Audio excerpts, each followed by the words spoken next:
দুইটা মহিলা দেখছে আমার নিতে, ওইখানে দিয়ে অনেক খারাপ কাজ করছে, আমার মারছে, তাও দেখছে, তাও কিছু করলো না। মহিলা দুইটা লেট হয়ে গেছে। পরে সজীবে, ও আমার ফ্রেন্ড, ওকে কি তুই যদি একলা যাবি কিভাবে তোকে বাসাম বাসা একসাথেই যাওয়া যায়, তোর আমি নামায় দিব নে। পরে আমরা গাড়ি পাই না, গাড়িটা আসতেছি। পরে একটা লোক বল তোমরা এখানে দাঁড়াও, পরে ও দাঁড়াইছে, তোমরা কই যাইতেছো? পরে আমরা সব কিছু ভাইঙ্গে কইছি। পরে ও আর কথাটা শুনে দিতে টাপ দাও রাস্তায়, আমার টাইম দিয়া একটা জঙ্গলের ভিতরে লেগে গেছে। কতগুলো লোক দেখছিল, তাও কিছু বলে না। আমাদের কিসের সমাজ, এটা কিসের সমাজ বলে?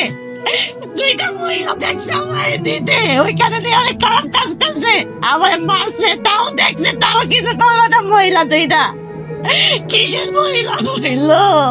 আমরা গাড়ির জন্য ওয়েট করতেছি। পরে রাস্তা থেকে কিছু পোলাপাইন আসছে, মানে কলেজের সাইডে রাস্তা থেকে কিছু পোলাপাইন আসছে। পোলাপাইন এসে আমারে দইটা মুখটো কাটকে আর আমার গলায় ছুরি ধরে আমার সাইডে নিয়ে গেছে।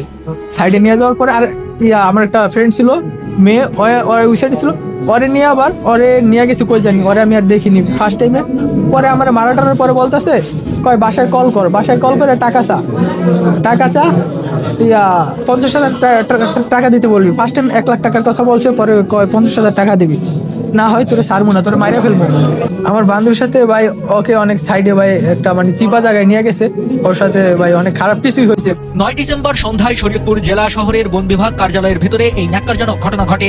পরে স্থানীয়রা দুজনকে উদ্ধার করে শরীয়তপুর সদর হাসপাতালে পাঠায় এবং পুলিশে খবর দেয়। প্রায় 8টার মতো বাজে, এত রাতে এই বন বিভাগের ভিতর থেকে অন্ধকার একটা মেয়ে এবং সাথে কয়েকজন ছেলে আসতেছে। তো আমি জিজ্ঞেস করলাম তোমাদের এখানে কি?